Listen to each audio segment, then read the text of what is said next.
Good morning, everyone. I'm making a video here to show you how to use a cheap set screw. I got one for about 40 cents from a local hardware store instead of buying one of those $12, $15 grip screws that adjust the trigger. So this is my quote-unquote budget build. It's a PSA KS47, uses 762 by 39.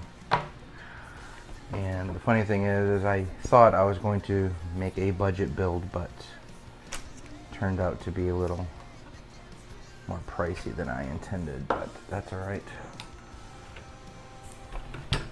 Just don't tell the wife.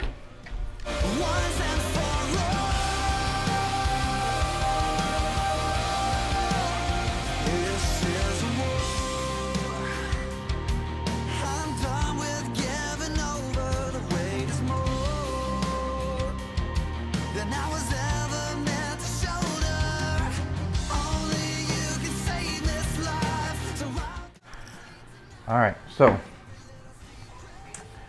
right inside where the grip screw goes, I have a set screw.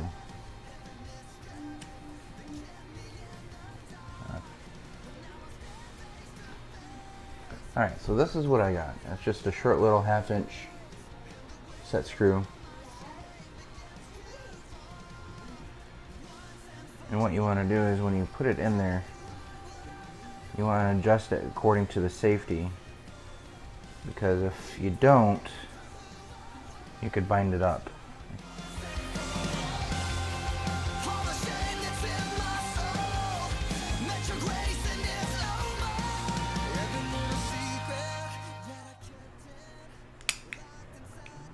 Alright, so what you want to do once you get it in there and hit your resistance is you want to check to see if it fires. Now I have a 60 degree or 30 degree or whatever you want to call it safety switch, so I wasn't going up to the fire in the full 90 degrees, but that's not the case I need. So you keep it in the fire position and you loosen it up enough to get that trigger to go.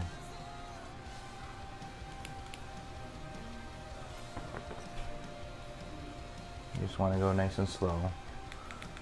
You want to fine tune it.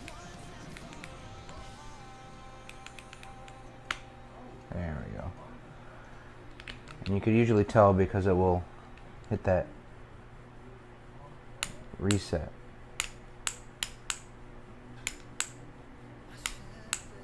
Now you don't need to put any sort of thread lock or anything in there.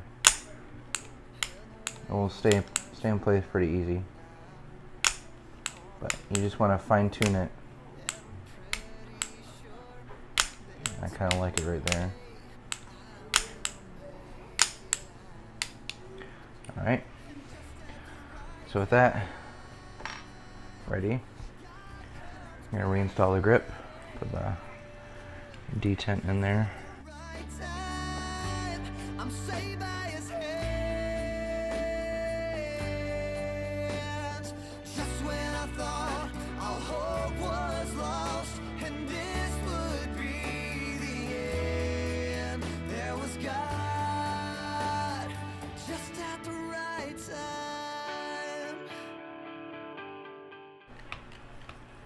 Tight.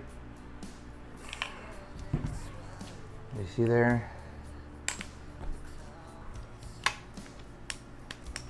Check your safety, make sure it works properly.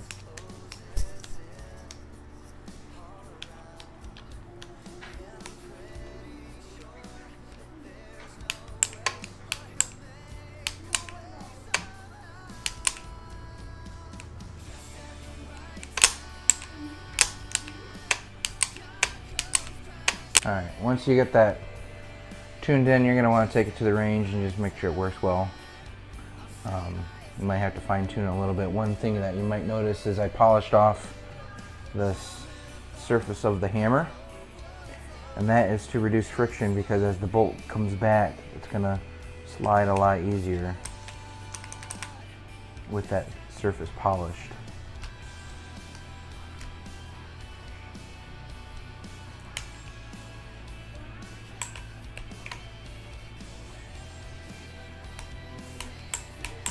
And that's it, guys. Again, I used, I don't know if I said it in this video or not, but what I did do is I put that 3-pound JP Enterprise spring kit in there. And then what I did find is that the trigger pull was about 2 pounds and it was too light. It wasn't getting any good primer hits. And so I put the regular hammer spring back in, but I kept the trigger spring, the 3-pound trigger spring in there. That makes a world of a difference, just having that trigger spring in there. There you guys go. Any questions, let me know in the comments or whatever. Thanks.